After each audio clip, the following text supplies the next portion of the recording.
آیا وفات نغمه هنرمند مشهور افغان حقیقت داشته است؟ افشای حقایق و رازهای پشت پرده جنجالی زندگی نغمه در کشور امریکا.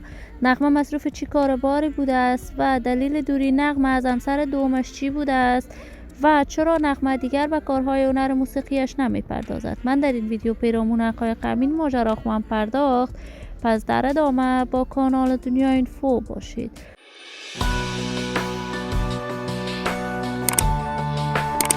سلام و سلامتی نثار تک تک شما دوزاران نهایت ارجمند کانال دنیا اینفو. شما را خوش آمدید میگم به یکی دیگر از ویدیوهای جذاب و دیدنی این کانال. اگر دوز کانال دنیا اینفو باشید، پس برای حمایت هرچی بیشتر از این کانال علامت سابسکرایب را فشار دهید تا ویدیوهای دیگر کانال دنیا اینفو را از دست ندهید. نغمه هنرمند مشهور، چهره شناخته شده، یکی از محبوب ترین هنرمندان موفق و مطرح افغان که در میان مردم افغانستان علاقمندان و دوستداران خاص خودش را دارد. نغمه عاشقانه هنر موسیقیش را به پیش می برد. کارهای هنر موسیقی نغمه از مرزهای افغانستان عبور کرده است و از سن 18 سالگی شروع به سرودن آهنگ کرد. در همان زمان نغمه ازدواج کرد. ازدواج اول نغمه با منگل بوده است، دارای 5 فرزند می باشد.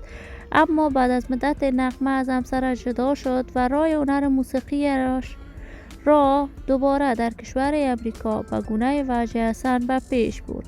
تصاویر این هنرمند تازه در صفحات مجازی دست به دست می شود که وی در کشور امریکا وفات کرده است. تا کنون جزئیات بیشتر این ماجرا در دست نیست که این خبر تا چی حقیقت داشته است، ولی نغمه هنرمند محبوب و مطرح افغان بوده است، اما دیر مدت می شود کاملا راه هنر موسیقی را ترک کرده است.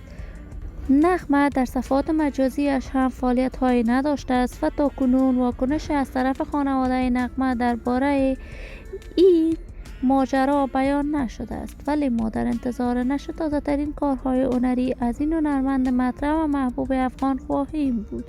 دوستداران و همراهان ارجمند کانال دنیا اینفو، شما هم نظریاتتان را در بخش کامنت با من شریک بسازید. این ویدیو را با علاقه‌مندان و دوستان نغمه به اشتراک بگذارید. اگر دوز کانال دنیا اینفو باشید، پس برای حمایت هرچی بیشتر از این کانال علامت سابسکرایب را فشار دهید تا ویدیوهای دیگر کانال من را از دست ندهید. تا درودی دیگر، شما خوبان را به الله منان امانت گذاشته. موفق کامیاب باشید.